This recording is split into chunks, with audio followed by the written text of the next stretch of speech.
Jonon Wroblevski has coached 13 seasons in the USHL, ECHL, and AHL. He got his coaching start at USA Hockey's National Team Development Program in 2007 for 3 seasons as an assistant coach under the current Nashville Predators head coach John Hynes. John then moved to the pro ranks and spent the next 8 years coaching in the USHL, AHL, and ECHL, where in 2012 he was awarded the ECHL Coach of the Year award. He came full circle back to USA Hockey's National Team Development Program in 2016, and in the past 4 seasons, his USA teams have won 33 straight international games. He has 7 international medals with his U18 and U17 teams from the IIHF Championships. While with USA Hockey, he has been the head coach of 13 NHL first-round picks. Today, John is going to be speaking to us at the NHLCA Global Coaches Clinic on line rush theory, execution, and implementation of the NTDP 2001 class. Hi, John. It's great to have you here with all of us today. I'll turn it over to you. Thanks a lot, Lindsay. It's an honor to be involved here with the NHL Coaches Association, sandwiched around some tremendous coaches and hockey minds. And it really was an awesome class to work with, this 2001 group.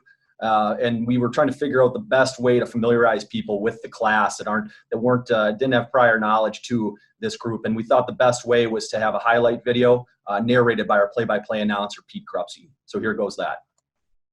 The 2001 age group set a standard of excellence rarely seen over the 24-year history of USA Hockey's National Team Development Program. In 2 years, the 2001s went 90-30-5 for .740 winning percentage. The team finished 26-3 internationally. If you love skill, this group delivered in a big way. The 2001s averaged 5 goals per game, scoring an NTDP record 679 goals, 66 more than the next closest class. Their goal differential was plus 280 over 2 years. The group scored in double figures 13 times over 2 years. 14 members broke NTDP individual records. Goaltender Spencer Knight recorded the most wins with 59. Cam York became the NTDP's highest scoring defenseman with 103 points. Cole Caulfield became the NTDP's all-time leading goal scorer with 126, beating Austin Matthews' previous record. Jack Hughes tallied the most assists in NTDP history and finished as the NTDP's leading career scorer with 228 points. Ironically, Caulfield and Hughes set their records on the same goal. Trevor Zegras, Matt Boldy, and Alex Turcotte also finished in the top 10 in NTDP career scoring. In their U18 year, the 2001 secured victories over 10 NCAA Division I teams, all on the road, including wins at the University of Michigan, at Wisconsin, at Notre Dame, at Harvard, at St. Cloud State, the number 1 team in the nation at the time, and at Minnesota Duluth, the eventual NCAA Division I champion. In their U17 season, the 2001s were the first NTDP class to win a USHL playoff game and playoff series, eventually losing in the USHL Eastern Conference Finals despite having 5 players called up to the U18 team. This team's excellence was validated at the 2019 NHL Draft, where they set an NHL draft record for the most players taken by a single team in one draft, 17, and the most first-round picks selected, 8, including first overall pick Jack Hughes. It really was a tremendous class to work around. A lot of inspiration and admiration going back and forth between players and coaches. Not that it was always easy. You've got 8 first-rounders, 17 guys getting drafted. There'll be a couple more this year as well. The team, really had to build this club from the ground up, make sure that they appreciated the cultural values of a really good team. And but in the end, it was extremely rewarding. And this presentation, I hope you enjoyed as much as I've enjoyed putting it together. And what we're going to do is we're talking about line rush today. And the group clicked on a lot of facets at a high level, but line rush was definitely the calling card of this team. So we're going to build up. We're going to start with 1 man, then lead to 2, 3, 4-man attack options. Provide the methodology behind each thing, each item, what we believe, why we believe it, and then, of course, how we practice it. Throughout this entire presentation is going to be a mini celebration of the players as well. So we'll talk about some of their specialties and what they did to unique and lock themselves into the draft positions that they did.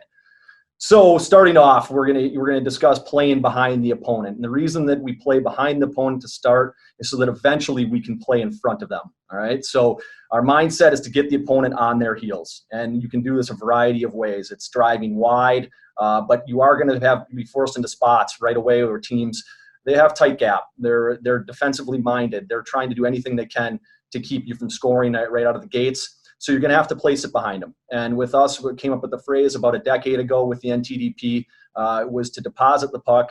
You never dump the puck. And I know it's an antiquated phrase, one of our game's kind of talking points, but it's one that I've decided to try to change.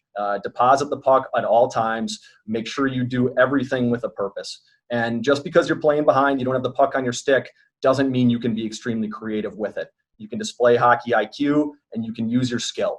So with that, this is a look at a defensive posture that we saw a lot. You're going to have 3 players in the frame, and this is an opportunity where we have got to play behind the opponent. So Matt Boldy, he knows that the strong side deposit isn't going to be great because he's got a bleed dog in front of him. He's also got a defender. So anything along this wall might get turned over. Anything on the net, that's no good either. That's a turnover. So he knows he's got a buddy over on the far side. That's Patrick Moynihan. And Boldy's going to go indirect off the wall to Moynie over here on this side of the ice. So he's passing that puck, deposits it over, and now what we've done is we've shifted the opponent. So their funnel comes in, and they have to all shift this way. Moynie delivers to the net, and now the funnel's got to shift back. So their defensive zone is already a little bit in flux. You can start to see guys starting to stop and look around, and that's the split second that we need. So now Boldy goes, he gets it back on his tape, and he goes into attack mode. And all this is because he deposited the puck to start this off the shift. Here's a look at Panarin, one of the best one-on-one players in the NHL. Detroit's got a tight gap here. There's a tracker coming at him. He's not going to try to beat anybody one-on-one. He's not to the top of the circles yet. Even if he beats the defenseman, he's still got to get to the net. So he plays behind, and he plays behind creatively. He's got Dubois with a ton of speed here on the weak side. Dubois outraces the defenseman and buries it. Another look at playing behind with creativity. Trevor Zegras at the end of a shift. He knows he wants to get off the tight gap. This isn't a play. What's he going to do? He's up and over the top of the defenseman with a little alley-oop pass. This is Ryder Rolston, who's draft eligible here in June. Goaltender goes into his RVH, so below that top of the circle, or below that hash mark area and the goal line, the goaltenders will leave that area exposed. Ryder knows it, and he ends up finding that little hole up there in the RVH. Last clip, it's shorthanded. Matt Boldy was one of our best 200-foot players, a great penalty killer, and he takes the extra second here. Sometimes on the kill, you got to get it and rip it, but then there's also times where you can take the extra care. Boldy alley-oops over the top. Turcotte's going to hunt down. The turnover comes, and this will happen on the power play. You've got your 5 most offensive-minded players. They're thinking about the puck, and they'll leave their net front exposed from time to time. Boldy ends up working with Turcotte, hunts it down, and Turcotte ends up scoring. Now, those are some non-traditional deposits and playing behind, and this is a little bit more traditional. So Patrick Moynihan, back to him, seals off a play in the defensive zone. The defender's really tight, plus there's 4 trackers. This is a 1-on-4, so Moynihan places, and he makes sure it's past his D-man, and he puts it exactly where he needs to, where he can skate into it, right at the top of the circles, and this is going to segue into our one-man attack methods, and that's our wide drive. And when we go for the wide drive, this is where you end up, far post. That's your destination, and that's your aim.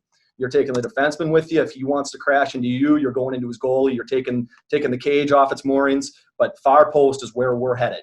All right. So with the destination to the far post, you're not going to score every time. So you want to get your opponent focused on their net. The majority of your goals are going to come on tips, screens, trash down and around the net, and you're going to score on your power play.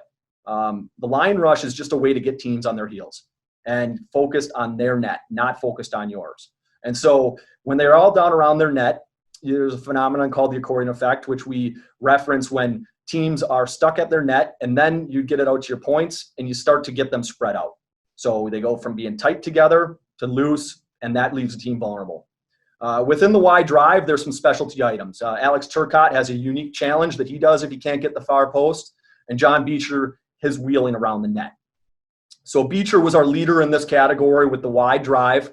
These next two clips are going to showcase his prowess in this area. Corner on the defenseman, far post. He doesn't score, but 2020 eligible here, Sean Farrell buries the rebound. Beecher here off the other side gets the corner on the defenseman. All kinds of speed to the net front, leg out, and ends up going right through the far post. And once again, if anybody wants to contest him right here, defenseman, of course, when he gets to the NHL, he's going to run into D-men that can play physically, but everybody's going into that net right there if they want to challenge him. So that's the mindset with that wide drive, is to gain that far post. Alex Turcotte, far post. Jack Hughes gets in on the action. Right here, he could easily settle for a backhand or a deke. Far post, powers it through. And Cole Caulfield. This clip starts off with a tremendous block by Case McCarthy, 120-foot outlet. Saucer pass from Boldy. Gets the corner on the defenseman. Leg out. And gets a good bounce there. So, with that being said, let's talk about not scoring off the line rush. Beecher gets the corner. Doesn't score, but all five guys from the other team are focused around their net. Their defensemen have crisscrossed. The guy on the left side, now he's on the right side. So meanwhile, there's their funnel. Players want to get going. They don't want to have to stop and start when they come back into their zone. And this is the type of misdirection and miscommunication and things like that, the split seconds that you need. So 25 seconds goes by, a little more grind. Judd Caulfield finds Boldy. Boldy's skill takes over, cut back, and he buries it and ends up on the far post, which is pretty cool. It's a not traditional line rush. It's not traditional far post, but it just shows you're all in on the endeavor. Far post.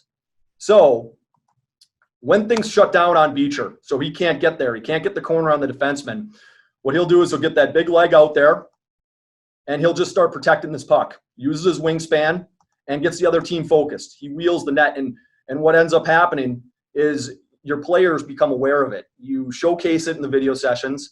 You witness their tendencies, and then you bring it to the players' attention when we start talking about these items. So our defenders would start to creep in. They'd find these little pockets. There's a defenseman finding that weak ice, and it's a grade A scoring opportunity. Beecher can't get the corner on this one. And instead of looking for the defender, he's going to wheel the net, and he's going to find Judd Caulfield on the doorstep, and Judd slams it in the back of the net. With Turcotte, if he couldn't get the corner, what he'll do is he's just going to leave this thing right out into the slot. He'll ladle this thing right out there. A lot of touch to this play, a lot of finesse, and it's all done with a purpose. And you see his line mates know what's going there.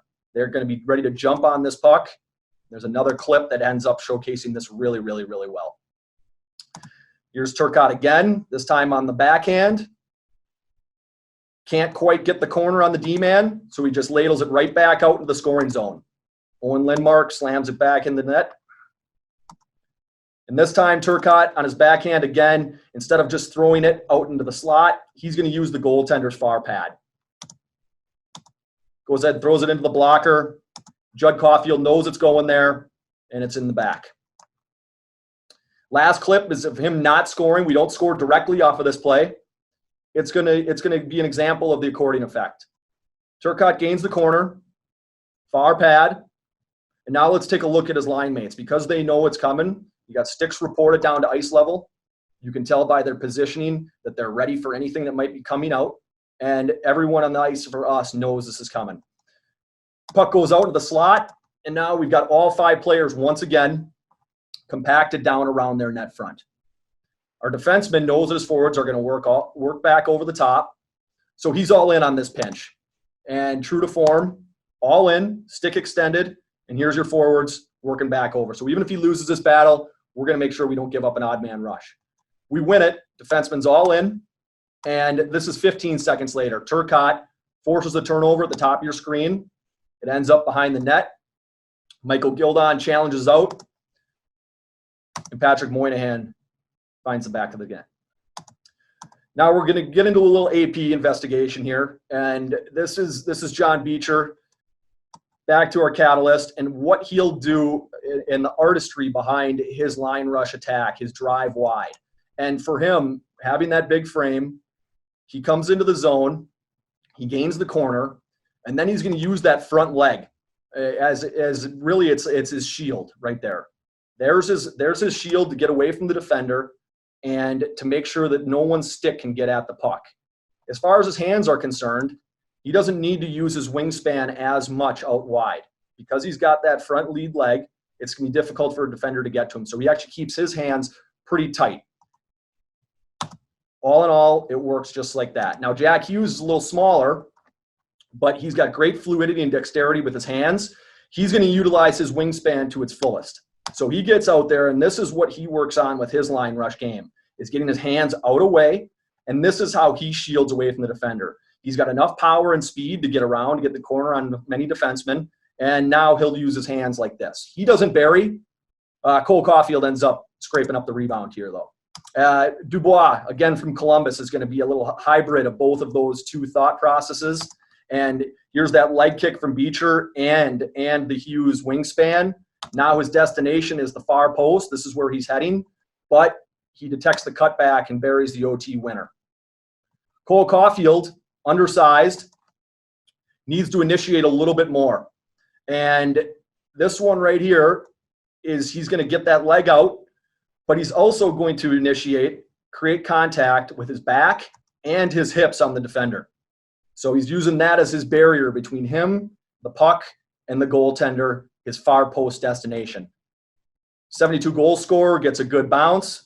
Those types of things happen for guys like that. And here's his likeness in the NHL. This is Cam Atkinson going against 6'5" Braden McNabb. And there's that front leg. And there's the hips and the back shielding off the puck. And the bounce, the similar bounce to boot. Same as Cole on that one.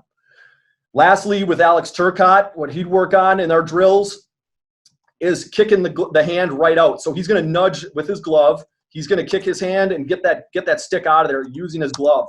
So there goes the stick, back to ice level before sliding it past the goaltender.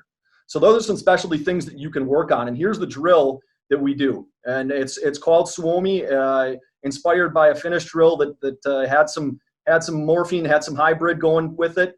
It's going at the same time from both ends, but I've only drawn it up from the one. Defensemen start right here at the base of the circle. They go back and retrieve a puck here from F1. And you'll see the landmark where F1 deposits that puck right there. He places it right through the dot lane and right at the top of the circles. So same things happen at the other end. F1 takes off, places his puck to perfection. This defenseman will go grab it. F1, after he does that, he continues on and he seeks out this far dot right here. Defenseman retrieves and throws a strike here to F1, who drives against the coach.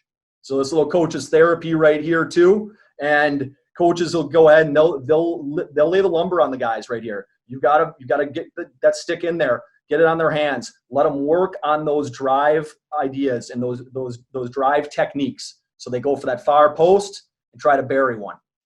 Now F2, he's waiting for that defenseman. After the defenseman throws that initial strike, the D-man gaps back up.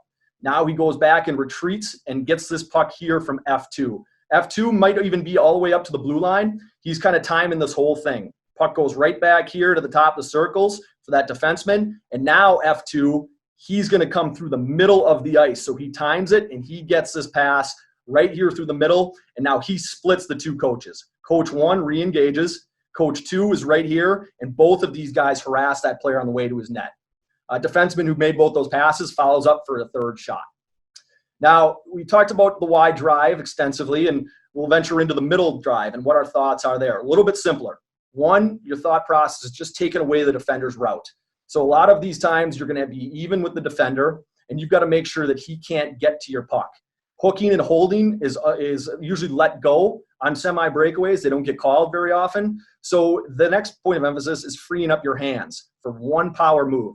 And we do hundreds and hundreds of these reps so that you can end up relying on your training. One power move and rip it.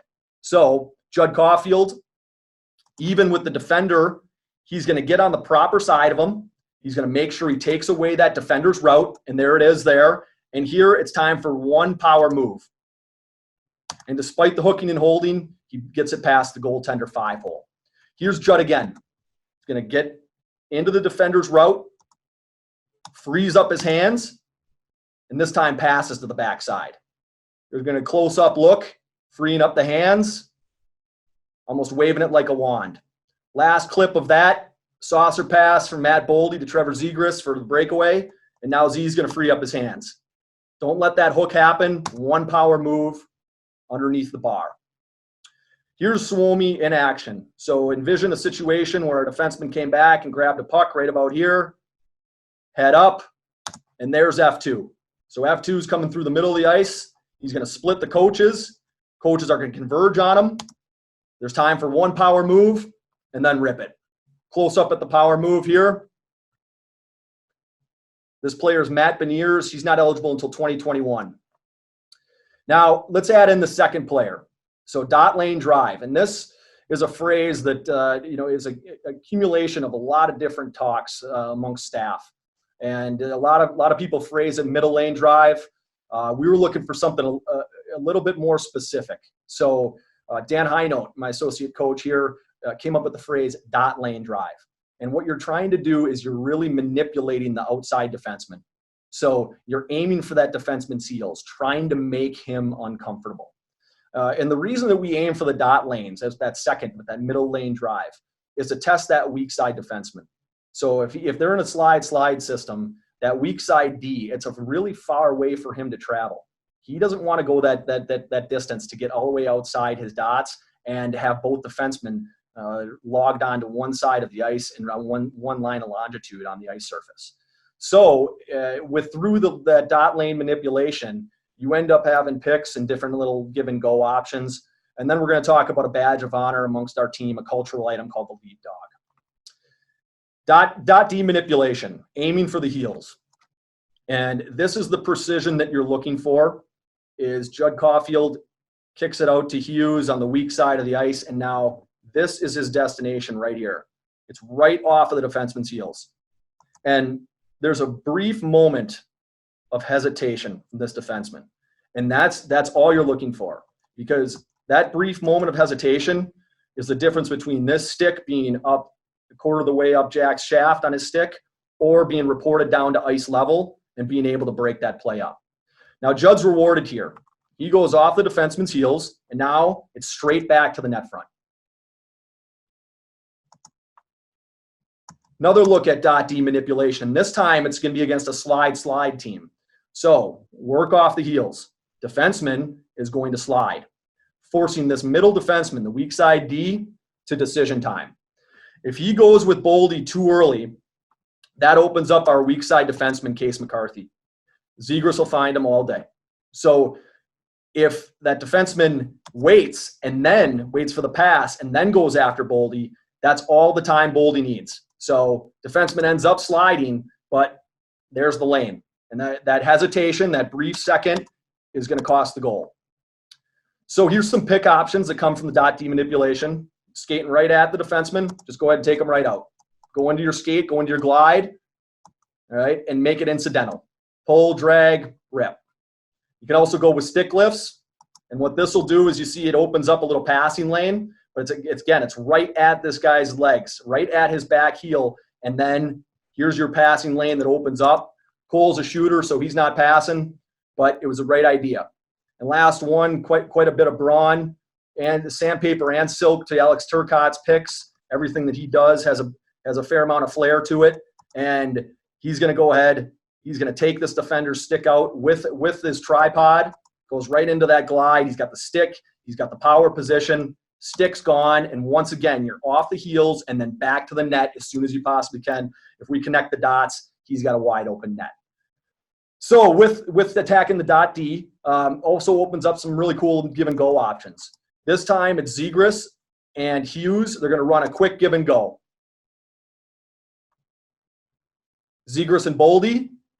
So you slide it past that dot D man and then jump around him. Z to Boldy, rips it. Turcotte and Caulfield. Once again, slide system. This D man as the weak side guy he doesn't want to venture all the way out to the dot. He's not trusting the forward. There's a little bit of offensive gap here in proper positioning by our defenseman who joined the rush. So this D-man isn't comfortable leaving home. You slide it, and then you jump around and find that give and go.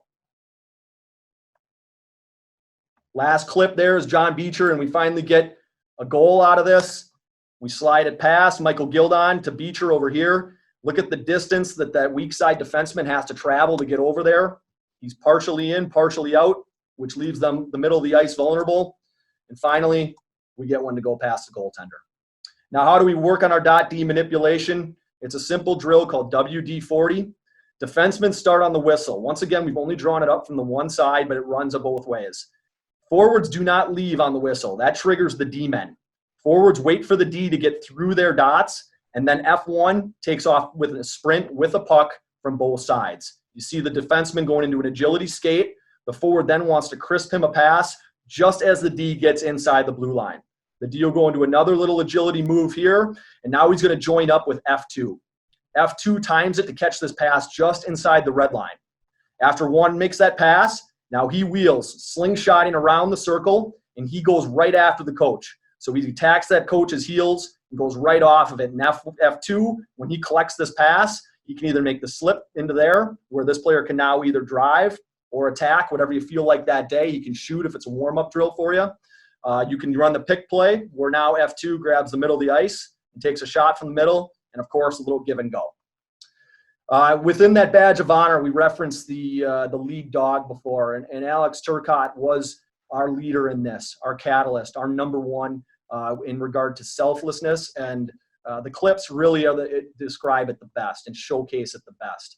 It's a notion, it's an ideal that when you're the farthest guy up, you're the one who joins the attack.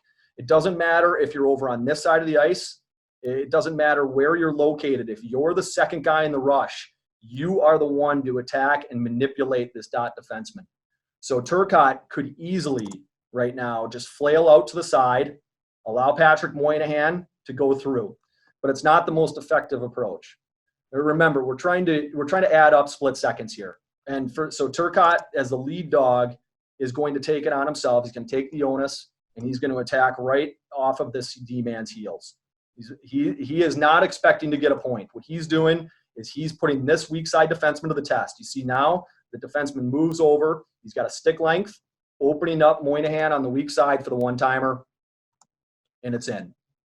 Here Turcotte gets rewarded. Boldy is over on an island. This defenseman's got really, really good defensive structure and presentation. It's going to be a tough play. So what Boldy's going to do is he's going to play behind this D-man. But there's no hesitation from Turcotte to be the lead dog. Even though this guy's middle lane, Turcotte is going to be the one to go. And then we're going to fill in right behind him.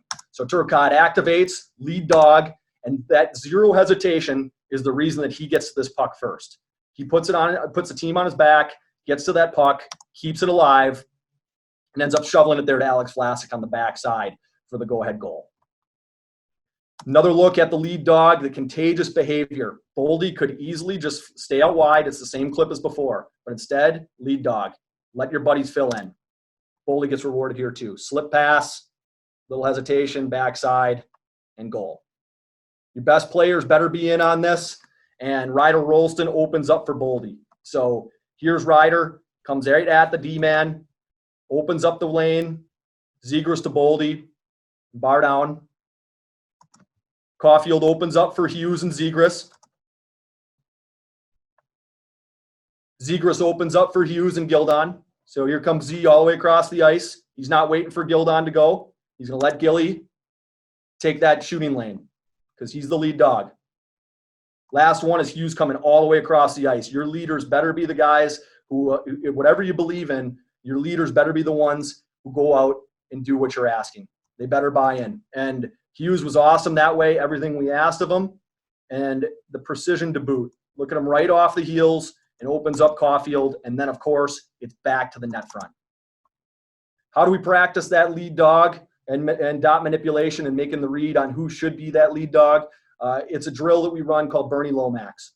And you'll notice where the third guy is here.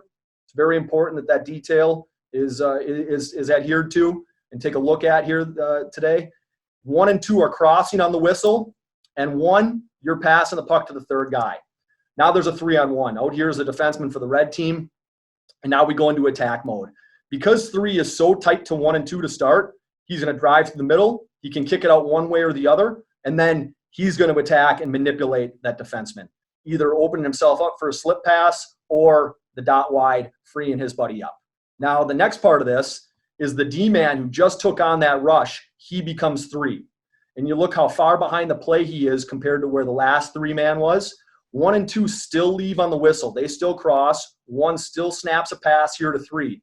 But because 3 is so far behind the play, what he's going to have to do is he's going to have to trust that the 2 is going to be that lead dog. So 2 re-engages and attacks while 3 fills that far lane. That's the drill we use to run that lead dog and to practice our dot manipulation and which guy should attack the defenseman. So earlier we said the reason that we play behind teams is so that we can eventually play in front of them. And lane filling is the term that we use for our 3-man attack. And there's 3 reasons that we fill all of our lanes. 1 is to make sure that we recover on pucks. So whether it's a shot wide or a missed pass, we're going to get to every loose puck, hopefully first. We're going to contest every loose puck, and we're going to touch first on it whenever we possibly can. The other thing that filling lanes does, particularly simple ones, simple lane filling, is you test the opponent. So you put their trackers in their defensive zone, their funneling, their details, if they want to hit their edges.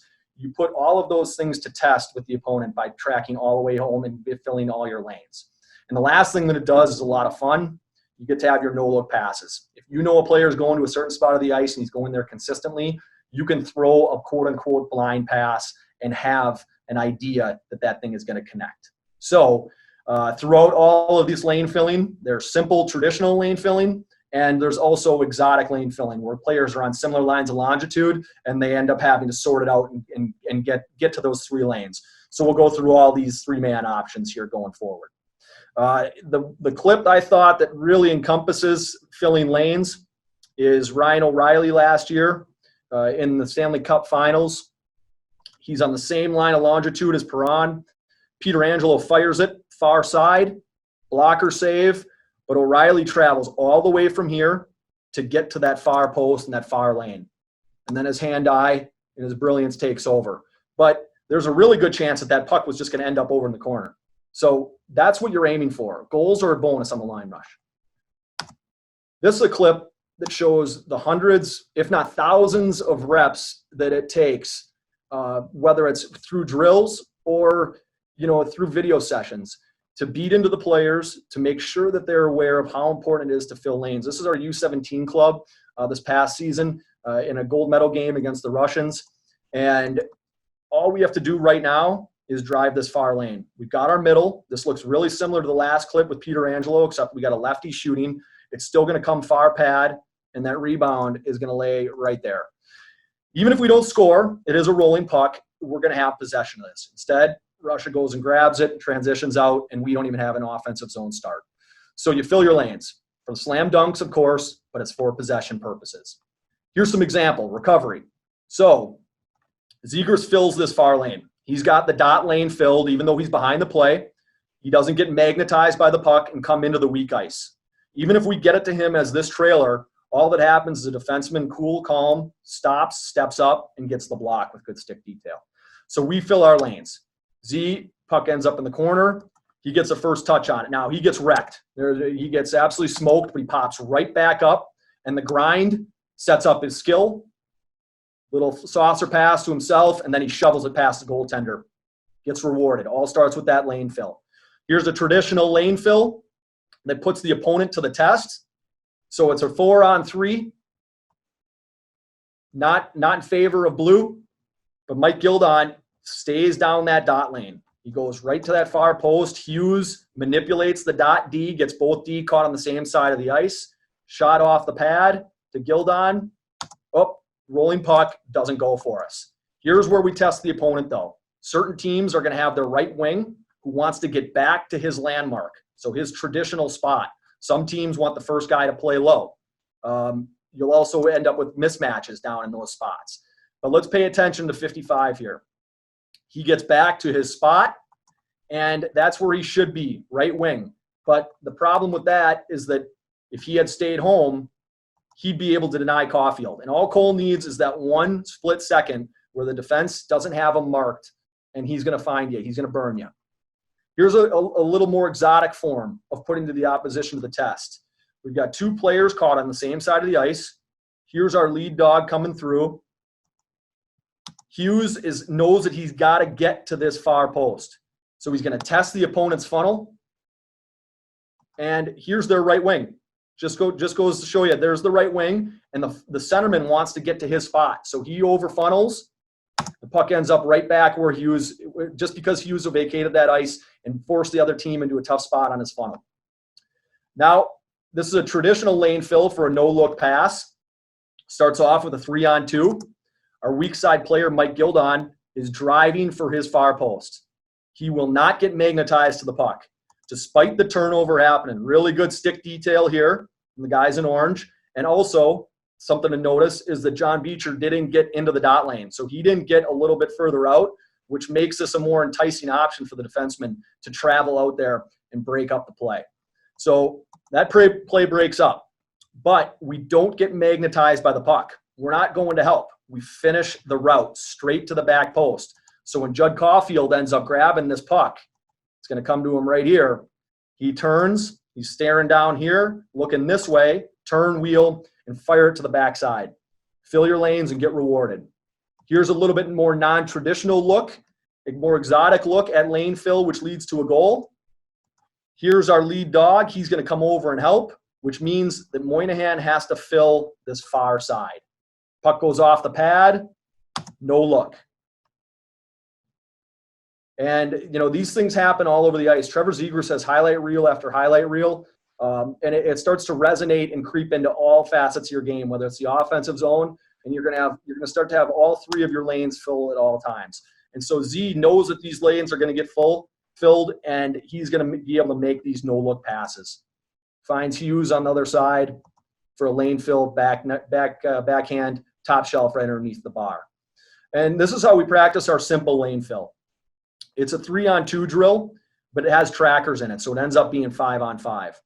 On the whistle, coach has the puck. He puts it out to either side, or he can leave it with the center iceman. And these defensemen stay tight to each other. They should be able to touch their sticks, and they don't know which way this is going. But as soon as that puck moves, everybody activates. It's a full sprint for the guys in red to try to gain a 3-on-2. So they're going against these defensemen, and defensemen are basically in recovery mode. They get as far out and they get out to the puck carrier as quickly as they possibly can and try to shut him down. Now, if blue gets the turnover, they've got their buddies, and these fellows are sprinting back, going to help out in case that puck ends up down in the D zone. If the turnover happens, the blue guys get to work against broken down gap here. So the defensemen for the other team have to start way back here. And you can start your players anywhere you want. You can start them all the way back there if you want. Anywhere works. But what you're trying to accomplish is you give that little carrot here to the blue guys. If they break up the play and get that thing back in the neutral zone, then their buddies will end up flying into those and working on their transitional offense. Now, there's going to be times, too, where red's going to get all the way down into the offensive zone. They're going to make goal mouth pass across the ice, dot wides, and things like that. And every now and then you're going to get to work on your D-zone coverage, too. But there's no depositing in this drill. Certainly no dumping. You have to make plays, and that's on both sides of things.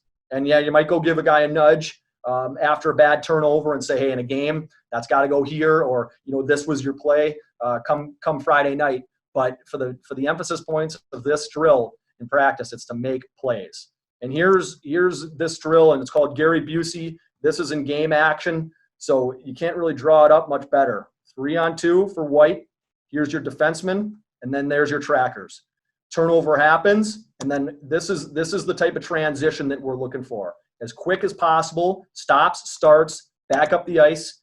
Here's your broken down gap. 1D's broken, 1D's tight over here on the strong side. And the transition ensues. And there's Judd with the puck protect, gets his hands free, and gets Turcotte. Now, this is a scenario where you might start the puck with the middle guy and say that you want to loft this puck in. This is cool, too. Tell your center, I'm giving it to you, and I'm going to ask you to go for a little alley-oop pass. Tell your winger, get going right away. And Marshall Warren's seen this before in practice. So when it comes game time, he's cool and he's calm. Just collects it, gets it to his backhand. He knows where his buddies are flying into, so it's off the wall. Our trackers are working hard, so they get a bunch of offensive gap and speed. Now there's your 3-on-1.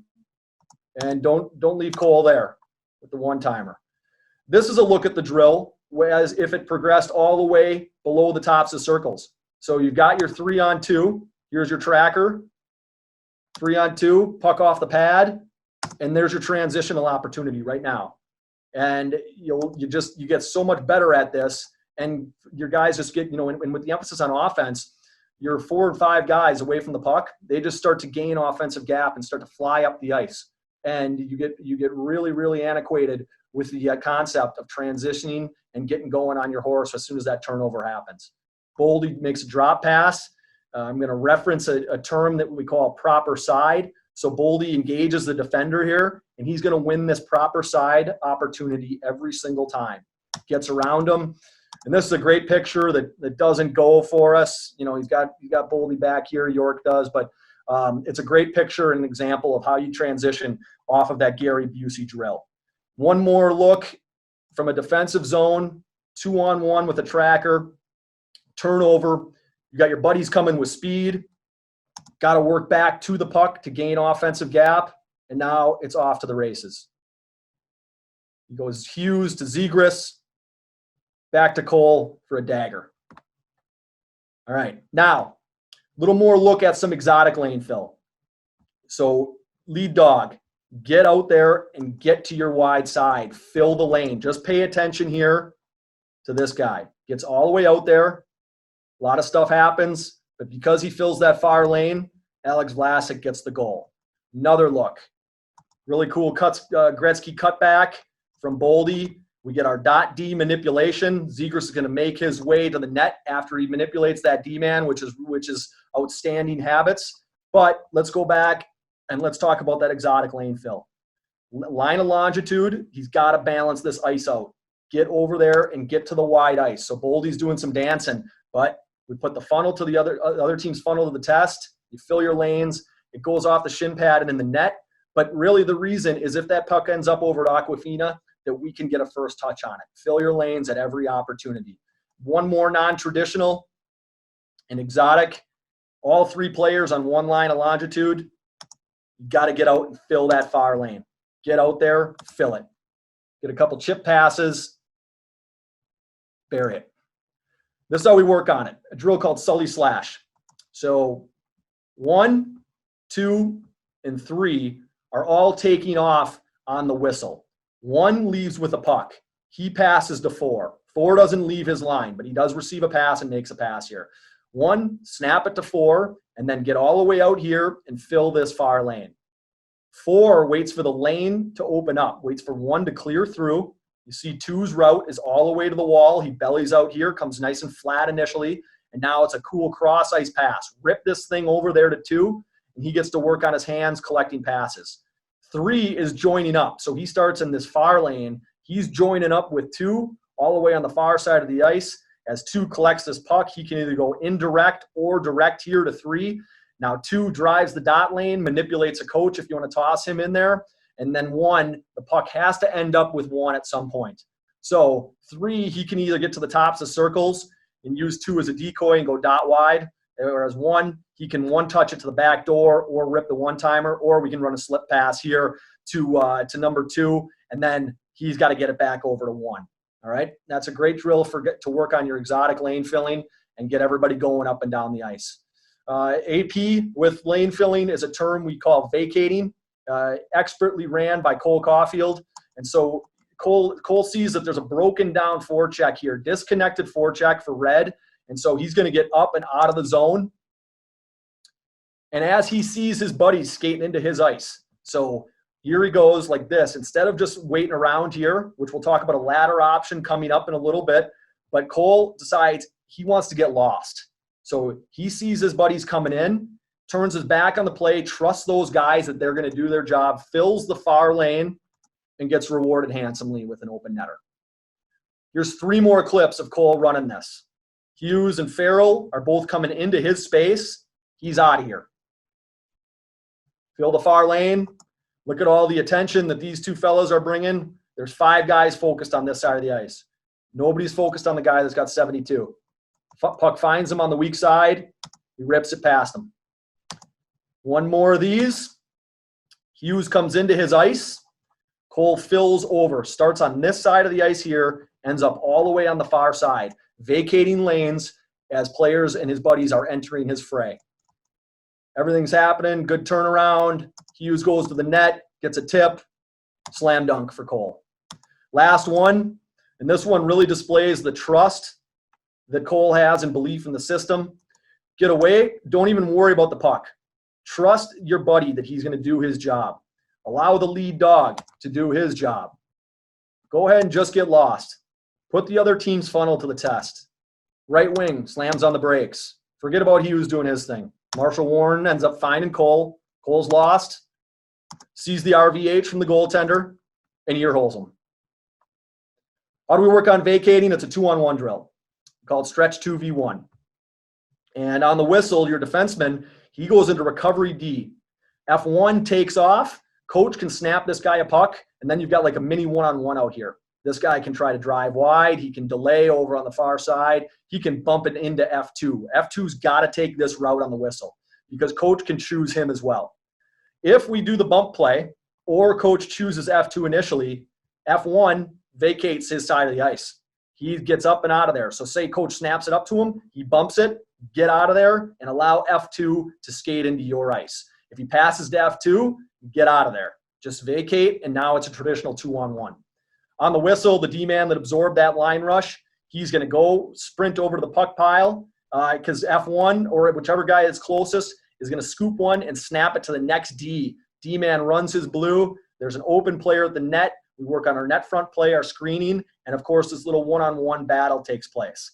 On the next whistle, this D-man that shot the puck, he goes into recovery mode, attacking F1. Coach gets to choose. F2 comes underneath, and it's just a continuous 2-on-1 stretch.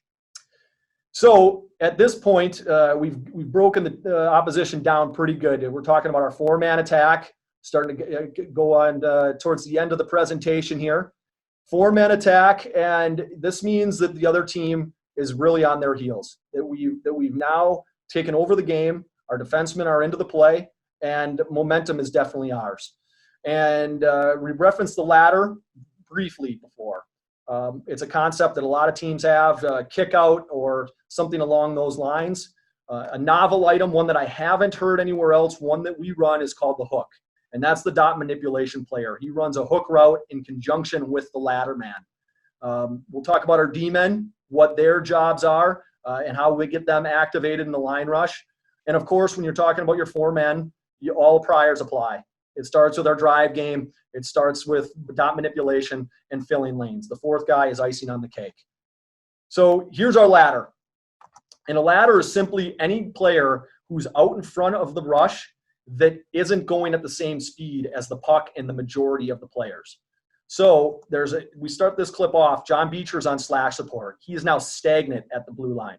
So Matt Boldy kicks it out to him and then just drives the dot lane. But this little kick out play is called the ladder. So now what you've done is if the other team's tracking isn't in order, if you've got some time and space here, you're able to kind of assess the situation and now start to make plays. And if there's any apprehension or any bit of hesitation where the defenseman does to stand up or there's miscommunication between him and the trackers, we're going to simply play behind him. So dot lane drive, kick it out, drive the dot lane.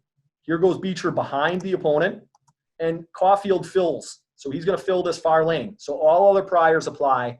And when you have that ladder guy, oftentimes that gives your defenseman almost full go to activate into the rush. It means that we've got plenty of time and space. There shouldn't be any mistakes with decisions because you've had an ample opportunity to assess the situation that's coming, all the trackers, and our D-men should be in and involved on the rush. And here Drew Hellison's in. So he gets a couple whacks at it. Judd keeps it alive, and there's an empty net for Drew. Here's another look at a stagnant ladder and this tiny bit of apprehension, of hesitation, as this defenseman decides to travel north. means that Boldy's going to play behind. And there we go, Turcotte to Boldy. Destination is far post. There goes the goaltender. And now we're going to introduce the hook player. So after we ladder it out, so this one, it's a moving ladder. Gildon here isn't moving nearly as fast as the puck or the puck carrier. So you see him in his glide. Here's a moving ladder, and now Beecher is going to hook open. He gets almost all the way out to the wall here, and he wants it back. He's expecting this puck. He doesn't have to get it, because if this defenseman goes with him, then Gildon's going to have to do something else, of course. But he's ready for it. So Gildon goes back to him, and now we've got our wide drive, destination far post, can't get there, Beecher wheel, Caulfield back of the net. Great lane fill on this ladder play, really sets up the whole thing. If Zegras goes and adds clouds to this area and adds numbers, then it's going to be tough for us to make our play. But he stretches out the defense, gets his lane fill, and Caulfield gets all kinds of deception. So Cole's looking this way, knowing full well he wants to go back to Hughes here. And now Hughes is going to hook open. So Hughes runs the dot lane right off the heels, and now he opens up, ready for that hook play. All kinds of deception until the quarterback decides he wants to hit his wide receiver. And this is where you want that puck to come, just below the dot, right into this space. And now Hughes has two options. One, you can try to power it past the goaltender, or two, he just turns wheels and rips one to the backside, and hopefully Zegras is ready for it. Hughes opts for option one. He rips it off the pad, and our fourth guy, that's York, he jumps in and buries this thing. Here's the look at what happens with a moving ladder, and the dot D caves in with the drive player. So Hughes ladders it out here to Boldy. The D-man absorbs Hughes going to the net. Boldy takes his time on this, goes dot wide over to Caulfield, 2 touches, bar down. And we use a neutral zone passing drill called Eagle X to work on our ladder play. Very, very advanced and trying to make sure you execute it, but it's a lot of fun when it comes to fruition. On the whistle, your D gap up. F1 takes off with a puck. F1 leaves a little area pass out here. He doesn't rip it at this defenseman because this guy's gapping up. You don't want to handcuff him. So get it to your D-man, and the D-man instantaneously go D to D. So that puck goes D to D, but F1 continues this way. So the reason he continues like this is in the event in a game where D1 gets this puck, he might snap it right up to F2. Well, we want to make sure we have support there. So F1, he continues like this, and as the puck goes D to D, he and 2 are just going to run a little exchange here. So 2 ends up filling the middle of the ice, and now D2 gets it and throws a strike right through the dot here to F2. F2 gains a zone. F3 at this point has gotten onside, and he becomes a little moving ladder. So 2 kicks it out to 3. 1 is filling this far lane, and now 3 gets to be the quarterback. If he wants to go back to 2, so down here at the dot, what he wants to do is look off 1 the entire time.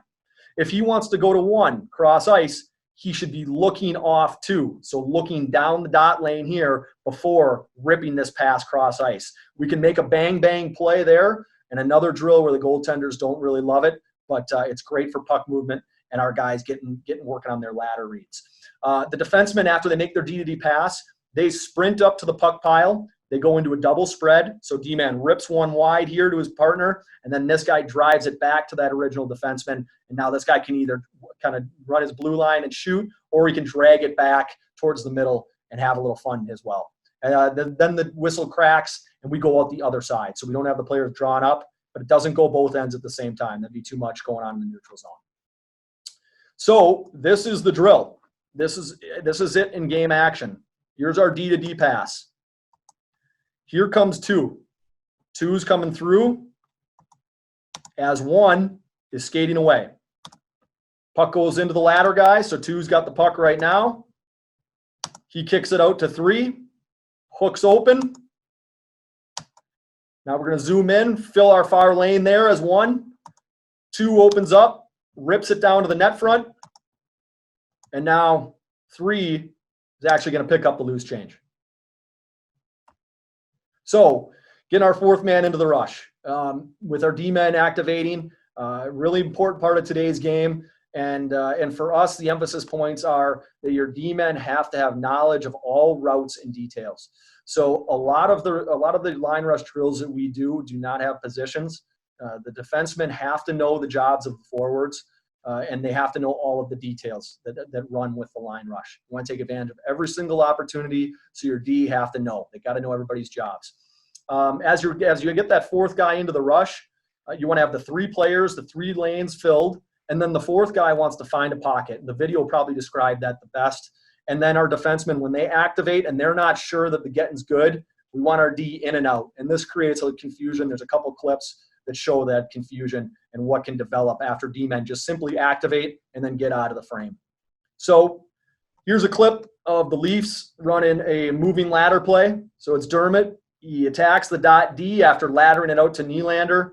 Kerfoot fills the weak side. This is awesome dot D manipulation with a pick and then jumping through. Really good stuff there. Lane fill here. Moving ladder is going to find the far side. Kerfoot gets the tip, and then the dot lane manipulator, the original kickout guy, finds his way back to the net front. Dermott gets the loose puck into the back of the net. Here's Marshall Warren leading the rush for us, another ladder player. So Marshall's a D-man, kicks it out here to Zegras for the ladder, and now he is going to hook open. So you'll watch, he wants it back. He wants it back right now. He's ready for it, but Zegras opts for Hughes. Not a bad choice. Tape to tape, under the bar. D-men have to know all routes. Some exotic lane fill. So we've got all three players on one line of longitude. Boldy gets up and out. Here's your middle lane drive guy or dot lane drive guy, Henry Thrun. D-man takes it on, knows his job, goes right off the heels, makes this dot lane defenseman just a little bit uncomfortable. Boldy's lane filled to the weak side. Hits the fourth guy for a beauty. Seen this clip a few times, but it's just so important that we make sure that we have our defensemen knowing their jobs. Alex Vlasic is the D-man. He started here. He gets all the way out to the wide ice and gets rewarded. Cam York was our best guy at being the fourth player. I mean, noted by the amount of points that he ended up scoring. And, initially we discussed it there back at the slide about finding that pocket. And once again, we've got that exotic lane fill. So Zegras doesn't settle for that middle ice. He gets all the way out and finds that lane. So we're revisiting that moving ladder. Here we're going to talk about finding the pocket. You've got your three players right across. And then as the fourth guy, what you're trying to do is you're trying to find that little pocket that's just past the other team's trackers and just behind our three players. So that if we do turn this puck over, that we're not left naked. We're not left vulnerable. If we hits a stick, hits a skate, now York can get back into the rush. If the getting's good, he can go all the way to the net front. He's just got to be in and out. Here the shot comes in, and you see his momentum. He's not waiting around there. He's in, and he's out of the play. But the puck finds him, and he buries one. Here's another look at Dom Fensori, one of our offensive-minded defensemen. There's our lane of three right across the blue line. It starts to go, and Dom finds that pocket right above the tracker and just on the other side of our three guys. So he walks into it and pipes one bar down. Last clip starts off with a great dot manipulation by Moynihan. Henry Thrun, as a defenseman, knows to fill his lane. There's a little play, and there's the pocket. Just above our three and just beyond their tracking opportunity. So we can get back if we need to, but we get that just little gap. So if we can find that fourth guy, he's available. Drew Hellison buries that one. Now we'll talk about getting the defenseman in and out on their line rush. And so Dom Fensori is our current puck carrier. We know how this one's going to end. We're going to find Cole on the backside. But a huge reason for this is that Dom is in and on the play and monopolizes some defenseman's attention. So this D-man right here is going to check up on Dom. He gives him the right amount of respect. But the problem is Dom is just a decoy in this. He's in and he's out of there. And it's too late for that D-man. He's ventured away from his net. He's checked a guy that he shouldn't have, but it's not really his fault. Your defensemen just create that confusion. Last clip with the D-man entering the fray and being aware and knowing his job on the line rush. We're going to go with a little kick-out ladder play. Farrell's then going to hook open. So he gets his puck back from Turcotte. There's our deception. Here's Henry Thrun driving in. And once again, he's going to take away that defenseman's attention. The D-man initiates with Thrun, and that's the split second that guys need. So Farrell grabs, no look. Cole, poor goaltender, doesn't even know it's past him. And this is how we work on getting our defensemen to realize all of the jobs on our line rush. It's a continuous 4-on-2 drill. It starts off with a 3-on-1. So you see the red guys, they run a 3-on-1 versus a blue. And as soon as they go by on this 3-on-1, coach is going to release 4 players, 3 blues and 1 red. The red, he goes out and he's going to be the D-man for the next shift. Now, that 3-on-1 goes through. As soon as that gets passed and the coach releases them, the first guy, he sprints all the way back in to help out that defenseman. So there's your 3-on-2 or 4-on-2 low. 2 and 3 here out of the line, they come back and hit their edges. They cannot go below the hash marks. So a 4-on-2 plays out low until coach blows the whistle. He can either let that play out as long as he wants, or say it goes into the corner off that initial line rush, he might want to work on transition. So he can crack that whistle.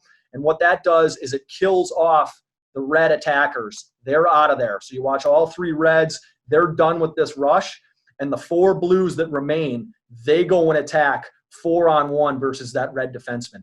As soon as they go through the neutral zone, that's when 3 reds take off. 1 blue guy goes out there and plays D.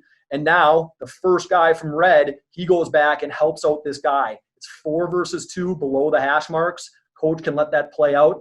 And if they score on the rush, coach is over here with some pucks. He's free to put one in whenever he would like. That drill is just called continuous 3-on-1. And so now we're really starting on the decline of the presentation. But nothing would work in our systems if you didn't have elite athletes and you didn't have players that had will and had the engines to play this style. And so we have a phrase, another cultural item within our club called 4-5. And this just references the 4th and 5th players, the farthest guys away from the puck. The other concepts that we'll talk about here are offensive gap, and that'll be best exemplified with video, and proper side. And this is just getting on the right side of people every single time. It's if you're a defender, making sure you're between the puck and the net. And if you're on offense, you're every single time trying to get on the strong side. So if there's a loose puck, you're getting to it. Through our drills, we build our engines and we build our will. And so Matt Boldy was our number 1 guy in regard to 200-foot play. And that's why he was drafted 12th overall by Minnesota. And here's a couple of clips of Boldy as 4-5. And so he's right behind the play. He's the 5th guy farthest away from our net, the 10th player from our home base. But he works his butt off to get back. Let's see if we can't get this clip in total here. So there we go. Hunts, stick lift. Goes the other way. Slides at 5-hole. Here's another look. 10th player away from the ice, from our net. Challenge is out. Puck is now going in transition for the opponent. Boldy's going to hunt. He's going to work with our D. He's going to allow our D to play tight. And now it's going to transition the other way. Once again, he's probably tied for the 10th player farthest away from the offensive net, but he takes off running. York makes the play. Boldy trusts him to get this thing up and out. Boldy hunts down a first-round defenseman, and now his destination is far post. And that's the kind of 200-foot effort that we got from Boldy all the time. He's one of the hardest workers with 4 and 5 away from the puck. And that's something we talk about, critique, and make our players really buy into. This is how we work on that engine and will to have players that really buy into that 4-5. It's a one-on-one buffet. So F1, he's going to take off with a puck, and he's going to go against the defenseman from the other side. And this drill, again, runs without positions. You just go from the D line to the forward line. That's how it works. Coach can crack his whistle at any time in this one-on-one. If the D-man breaks it up here, go ahead and crack the whistle. What that does is it triggers the next one-on-one. So one, he's going to fly from the red this time, and the D-man, D1 from blue, is going to gap up. So that there's a one-on-one there, but it's a 2-on-2 because the D that took on that original rush, now he tries to gain proper side on the forward who's trying to gain the proper defensive side. On the next whistle, the defenseman, that original D who took on the rush and then jumped in, he's done. He goes to the forward line. But the forward who took his original one-on-one, he goes for a third rep. So he's up in the rush as one on the forward. Now he tracks, and now he goes again. So at this point, what you're going to do is you've got a 3-on-2 technically for blue. But you're going to see a ton of different scenarios. You're going to get 2-on-1s. You're going to get 3-on-1s. You're going to see this F2 working against a forward, and the forward takes a bad gap, and F2 is just going to burn him wide. And once again, coach can leave this playing as long as he wants. There's a 3-on-2. He can let that play out, or he can be quick on his whistles and really work on transition. This is that drill in game mode. So here's Cole on his one-on-one. He's going to rip one off the post. Defenseman rolls on him. So we need Cole to track this thing down. We need him to track now. He gets caught in just a little bit. Cole is going to work back over the top. Proper side on his check. So that's the relationship we're watching right there. Now the puck goes back into the defensive zone. You can envision coach cracking a whistle right now. And Cole gets on his horse and goes the other way. Now Hughes takes on lead dog responsibilities. Cole fills his lane. And there's that clip again. It's amazing how often the good stuff your team does is backed up with numerous clips that happened, that preceded it and happened a long time before. Offensive gap. And here's the concept. It's after you initiate or after you're stuck down in your defensive zone that you now sprint back. That you work as hard as you possibly can to get back. One, to help out your defensemen, make their line rush a little bit easier, a little bit more predictable, a little bit more comfortable. But it's also so when we get the turnover that we've got a ton of speed. And if you go back to this clip and watch how Cole and the defenseman were tied up together here away from the play, you're going to see how much offensive gap that Cole's achieved at this point. Not only does he get onside, but he really fuels this. And this is the line rush clip from before where Hughes gets his hands out wide, uses that fluidity, that dexterity. But all of this is afforded to him because of the work on the back check and gaining offensive gap. Powers it past the goalie. Hughes was also our number one when it came to just getting on the proper side. And this is what we're going to watch. I think this is the 10th time that we've shown this clip, but there's just so many layers behind it to produce a goal like that. And he's tied up with these guys, but he's going to work so hard to gain proper side that by the time he receives this puck at the far blue line, he's made up 25 feet on the trackers, on the same two players that he was with. And he loads it up, throws it in the gun for Zegers, who rips it, and we get the rebound. But it's this type of work ethic away from the puck that really, really, really makes this player who he is. Let's go back to Cole's original goal. Wide rush, play, this is all great, but this is what we're going to watch right now, is this relationship between Hughes and Broberg and how Hughes just wants to fight and get on the proper side every single time. Cole scores, but if there's anything laying there, Hughes is going to be on it. And that's who he is, and that's why we run some of these drills to get on the proper side. There's going to be a few more clips of proper side before we get into the drill session. Here's Boldy. Hook, hold, no worries, proper side, shelf. Turcotte, even with the player here, gain the proper side. We've referenced trust a few different opportunities today. And right now he trusts that Cole's going to make the right pass, that he's going to find him. It might go offside, might be frustrating, but he works. And now he goes for the far post. Last clip of strong side is Cole Caulfield. And this is another piggyback clip of Hughes' line rush earlier. And right now you've got a stick length of difference. And these first 4 or 5 strides are the most important ones. When you start talking about being a standstill and gaining proper side, this is the 4 or 5 strides. Get low, dig in, and gain that spacing. Now it's 2 stick lengths. And the difference between beating the next guy to the puck. All because those 4, 5, 6 hard strides to gain the proper side and gain a little bit of offensive positioning. That's why they do it all the time. Win it every single time. Some more coaches' therapy here. I think Cole and Dan high note. Danny's got a herniated disc, I think, from Jocelyn with Cole and jabbing Cole for 2 seasons. It starts off with 1 and 2. 1 gets to the top of his circles, and now he's up and out on slash support. So 2 is in through, right through the hash marks and through that dot, and he's going to get a pass from the defenseman. Defenseman starts at the hash. He goes into a quick agility skate and then retrieves a puck. His buddy leaves one off the wall for him. D-man wheels, hits 2 over here on the right on the hash marks, and now 2's got to negotiate a coach. So coach pinches down on him. 2 goes indirect, and now coach goes right after this guy. No holds barred. Make him have to outskate the coach. So he's got to really, really work hard. 4, 5, 6 strides about out to the blue line. And now what he's going to do is he's going to go into coast mode. So he gets out and fills this far lane. And right about here is where he takes off again. 1 has already gone through. He's used this cone for a quick shot. Pull, drag, rip. It's a good one for the goalies. The next one is not so friendly for the goaltenders. So as 2 gets himself out of that open ice, the coach who originally pinched, he's going to gain a little positioning, and now he's going to harass this guy again on his way to the net. Sticks, slashes, everything for this guy to gain that backside, and now here's a backdoor. Goaltenders hate it. Forwards love it. Slam it in the back of the net, and the D-man that made that original pass, he's going to follow up for a 3rd shot. Here's that drill in action. So envision a situation where coach is pinching down, and now it's sprint. Get to that far lane and make sure you gain some gap, gain some ground, put the other team's track to the test, fill that far lane, and hammer it.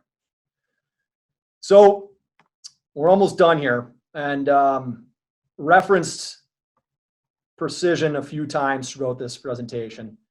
And the last thing we're going to talk about is that precision and what some of these players and how good they were in the category of drop passes, and how much pride they took in making sure that everything was on the tape and everything was flat. And it's mandated by the coaches, but it's something that the players really have to take on. They're the ones who have to own this. And it starts off with Marshall Warren. So we're just going to go through 4 or 5 clips of drop passes that are right on the money. And you can hook and ladder all day long. You can run the proper routes. But if this initial pass, this back pass, isn't flat, then none of this happens. It's not right on Trevor's gun. And exemplifying precision, this is it to a T. Hughes enters on the power play. Drop pass just underneath the defenseman's stick and just inside the blue line for Zegras to pick up. It's the perfect amount of touch, perfect amount of precision for Z to be able to dance in and put it underneath the bar. Here's clip 13, 14, 15 of this one. And Zegras with the drop pass right on the tape for Hughes, who loads up the gun, and we put it in the back of the net. Cole getting lost, all starts with this saucer pass. All starts with that back pass, that drop pass. Finds it, gets lost, backside. How do we practice that? It's a simple warm-up drill. It's a lot of fun. The players like it. Once again, there's no positions. The guys in blue are technically the offensive guys. Here's the guys in red are running more of a defenseman type of route. And on the whistle, everybody finds their dots. So red guys get into their dots. Blue, get into your dots with a puck. You snap it to that player right here, that one, and then you get up and out towards the wall. So you start to fill that lane, use the width of the ice. 2, snaps it to 1, gets all the way out to the far lane. D-man cross ice pass, and now grab that middle ice. Coach will absorb this on the way, and now it's a back pass. It's not just a drop pass. You want to leave this thing out there, and it's on the tape every single time. This guy can hammer the shot, the original player, or what he can do is he can go ahead and try to find that guy on the rush. And this player, the 2 that made the drop pass, what he's going to do is he's going to work for proper side. So coach goes at him. Coach gives him a stick. Jump around that coach and go to that far post. You might get a rebound. You might get a pass. Here it is in action. Last clip of the day. It's Hughes to York, right on the money. Back to Hughes for highlight reel goal. And so, that'll tie things up for today. And there's a bunch of people I'd like to thank, but I'll try to keep it tight and as concise as possible. First off, the Coaches Association for giving me this opportunity. Thank you very, very much. Secondly, I would like to thank my assistant coaches here at the program and and all the coaches here at the program for that matter. My assistants, Greg Moore, Nick Four, Kevin Lind, Mike Leone, Brent Darnell, the other head coach at the program, Seth Appert, and then my ride or die associate, Dan Highnote, who was with me the whole way here through this journey. It is truly, truly outstanding to have Dan and his support. Thank you all to the coaches, and lastly, the players. And I think so much admiration for those players, and so much love for these guys. And I hope that that everyone out there that's watching this really appreciated the presentation as well. I know it was started off about a year ago when I had my son born, and started breaking down about 4,000 scoring chances and over 600 some goals. And this is the everything, the fruits of the labor coming to fruition today. And I hope you had as much fun watching it as I had putting it together.